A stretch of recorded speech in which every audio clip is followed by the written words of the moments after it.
Le chant terminé, le rideau répond, je viens simplement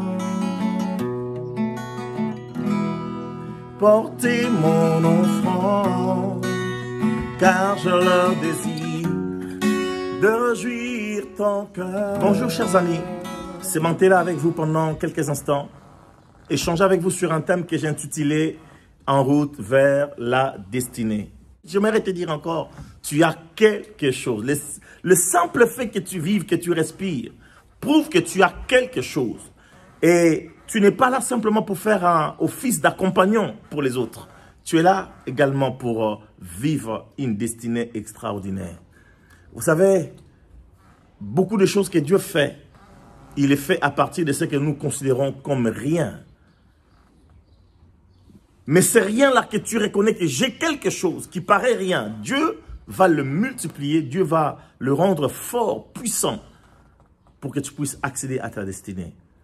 C'est l'histoire de cette femme qui vient trouver un prophète dans l'Ancien Testament qui va dire « Mon mari est décédé et je suis en train de menacer, on nous menace pour venir nous acheter nos enfants et les vendre comme esclaves afin que le créancier se rembourse. » Et le prophète Élisée va poser la question à cette femme, qu'as-tu dans ta maison?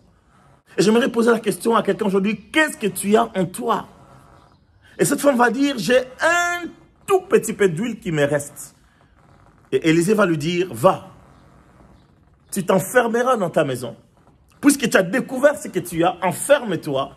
Après avoir demandé aux voisins et aux voisines des vases en aussi grand nombre que tu peux les avoir, et tu vas prendre de cette huile-là, tu vas la verser, tu vas la remplir, tu vas remplir tous les vases que tu auras reçus.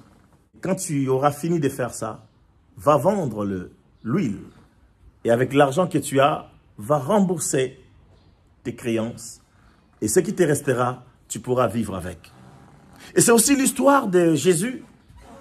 Alors qu'il y avait une foule immense qui s'est assemblée depuis plusieurs heures, voire des jours, et qui n'avait pas faim, qui n'avait pas mangé, pardon.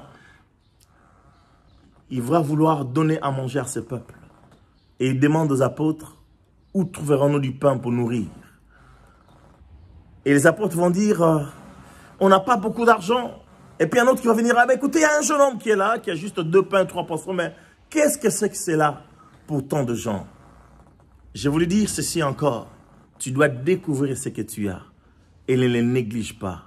Alors la deuxième chose à faire quand tu as découvert ce que tu as, j'avais dit tout à l'heure, tu dois travailler, accepter que tu as quelque chose. Maintenant, tu dois la porter devant Jésus en disant, je n'ai que ça, n'est-ce pas? Je n'ai que ça.